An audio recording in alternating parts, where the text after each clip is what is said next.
Hey everybody, I just got in from Bible Bricks, the Tabernacle set. It's like Legos, but this is the Tabernacle. It's going to be really cool. It's kind of, you can see the size of it. It's pretty big. And I'm going to show you exactly what comes with it, what's in it, and time lapse it, see how long it takes us to build this. Coming right up. All right, I've opened up the end here, and first thing is the book that comes with it. You will definitely need this. This is really cool. Very, very colorful. Step-by-step instructions. Very nice. And one thing I like about it is when it tells you to put in a piece, it's highlighted in red where that piece goes all throughout the book. So that is, and it also includes when you're going through scriptures that goes along with what you're seeing here and what you're building. Really, really cool. Love this book. All right, I'm going to set this over here. All right, let's see what's in the box. All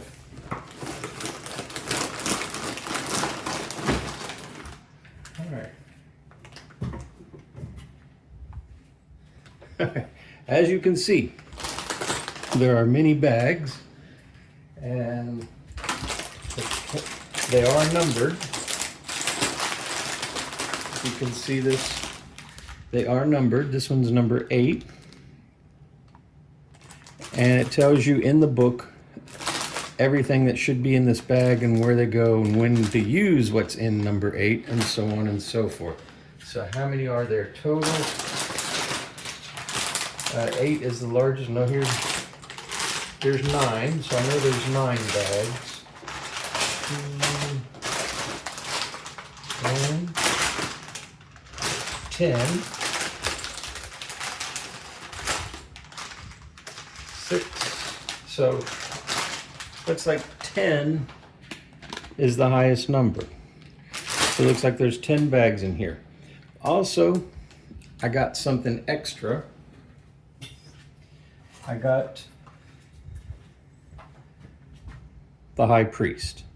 You can't have a tabernacle without the high priest. And I'm going to go ahead and open this up. I want to show you the detail that is on this. And there, I just opened it up. It even has the gold on the headband. It shows you the ephod. I mean, that's pretty good detail right there. All right, so now that you've seen everything that it comes with, everything that's in the box, we're going to see how long it takes us to put the tabernacle together. All right, I'm about 35 minutes in. I got the entire base done, and you can see I'm on page 34. And then now comes the structure and the curtains. So the base is done. I'm going to flip it over and start in on the curtains. 30 minutes in. All right, I'm just now at 1 hour in, and I got half this wall, half this wall, and the entrance. This is going to the front. These are the curtains that are going to go on the front, and that's what I got left. So this is 1 hour in. Give you a time frame.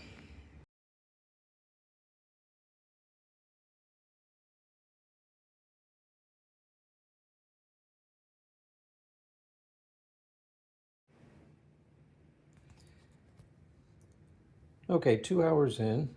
I've got the entire outer perimeter. I got the curtains, and I've got the altar and a couple of tables. And that's where we are at 2 hours in.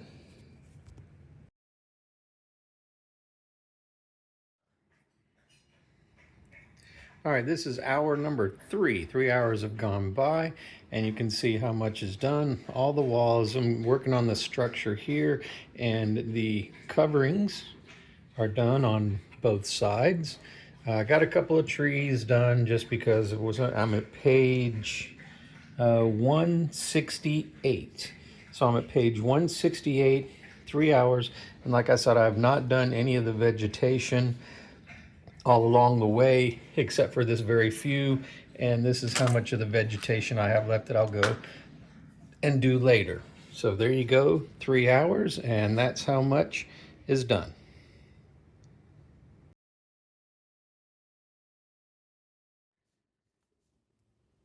All right, we're just about at 4 hours on this. We got all this, the sheep and everything, and the drapes, and they're hinged, which is really cool. Now I've got the pieces, I've got the menorah, and I've got the incense, and I've got the table of showbread. The only thing I have left is the Ark of the Covenant and a couple of pieces here, and we will be done, and then we'll get to the plants and shrubs.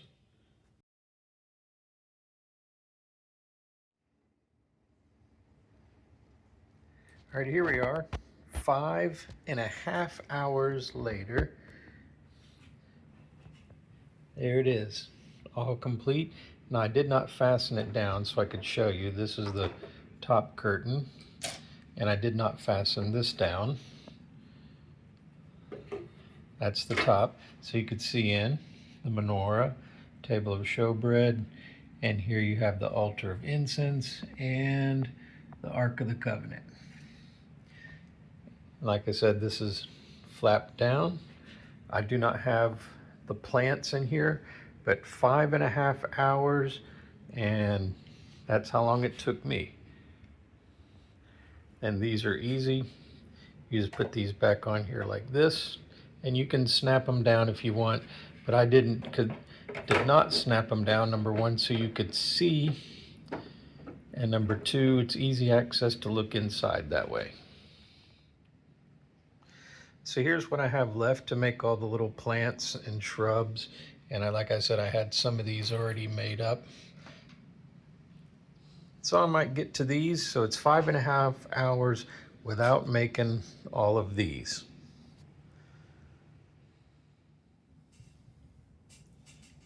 Okay, one thing I did notice about the flower arrangement here, it's kind of really cool because you can make it as simple like this, or as elaborate as you want. Here we see the trees, here we see the flowers. Here, for example, you can make something all purple flowers and very short.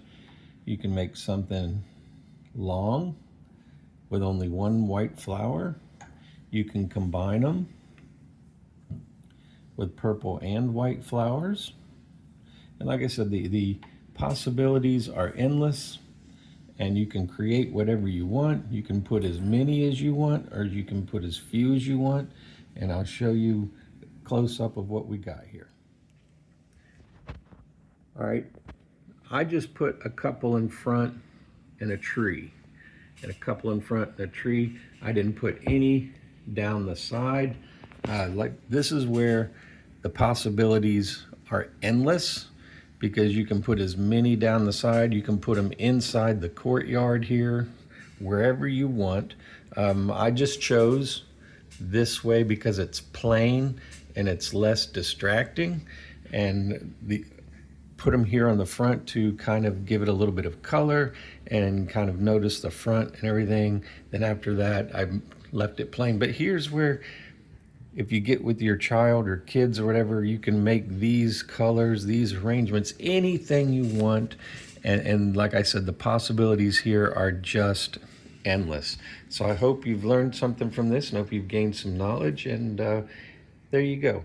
And to put all of these together, it was less than 30 minutes. So a couple of things to note, and this may just be me, I don't know.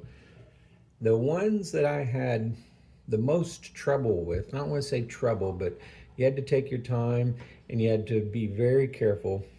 First one was the menorah right here. And those pieces, I found it easier to lay it flat on the ground and stack the pieces on it, then turn it upright and set it down. So if you know that little trick, that may help you. Everything else was very easy, very simple.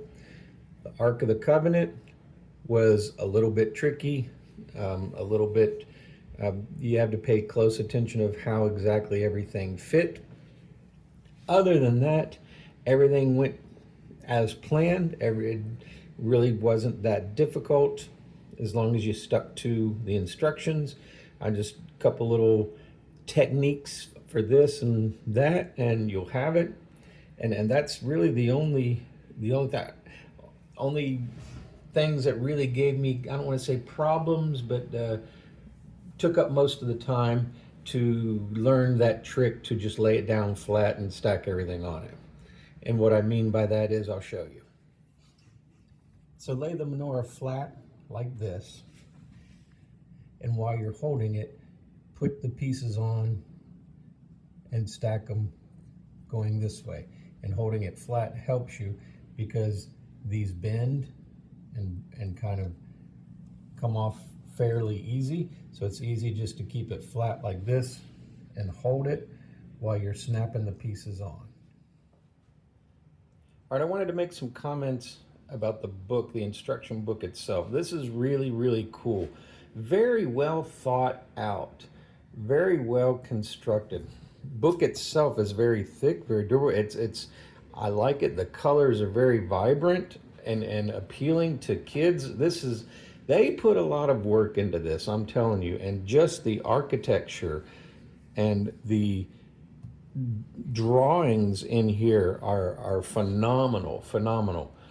They give you, every single page gives you a picture of the pieces that you will need, how many you're going to need. Here it says 20, so you'll need 20 of these. Some of them, not all of them, have verses in here where you can read about it. And one of the little cool things about this is they have a little sheep down here, and it's kind of like a bar. And the more you get done, the farther the sheep goes along. When you're done, the sheep's all the way down here. So that is really, really cool. I mean, whoever thought of this is just brilliant. And you can see what it's supposed to look like. I mean, wow. And I would say, as you're going through this, take your time and read these and make it not only fun, but instructional, like it was designed, and just look at all the really cool things that are in here and explore every single thing, read every single thing, and just have fun with this and learn. And that's what all this is about. So that's my thoughts on the book and the instruction manual that comes with it. This is just awesome. This is the most, I've never seen anything like this before. And this has clear, concise instructions. It has verses to go along with it. The pictures are phenomenal. Man, I just can't say enough about how much work and how impressed I am with this. So this is awesome. I give them, on a scale of 1 to 10 here, I give them a 12.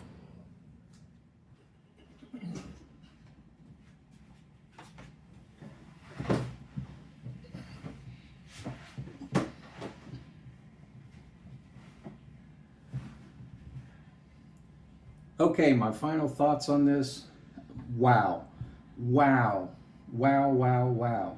This is not only for adults, but it's designed for kids. It's designed for kids and adults.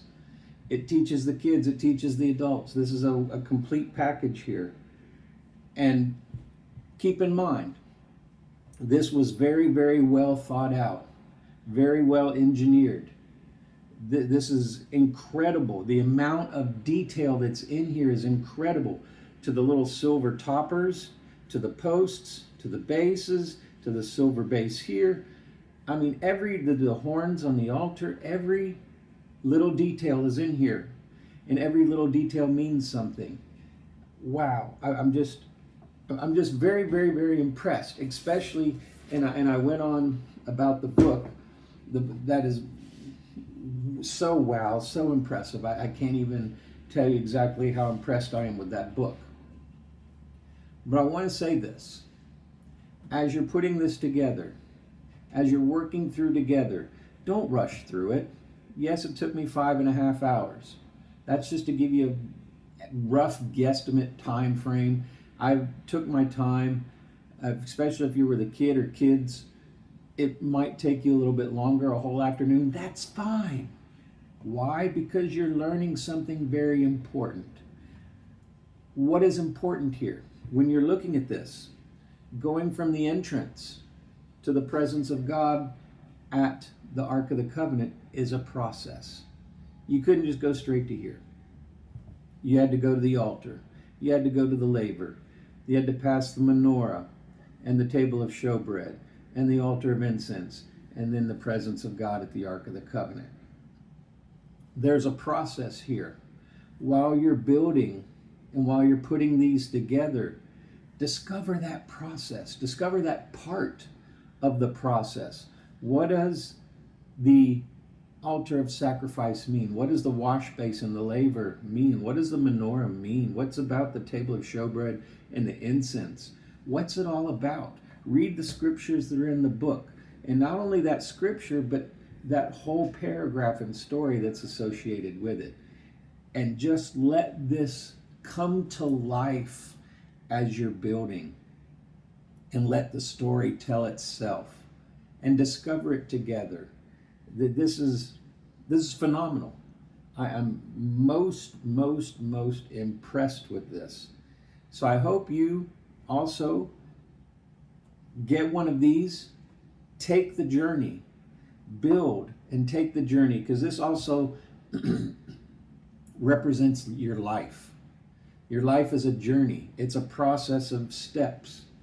And I hope and I pray that your process leads you to the presence of God. And the most important thing is it leads children that you're working together with, putting this together, leads children to the presence of God. And that's what I hope, and that's what it's designed to do. Enjoy.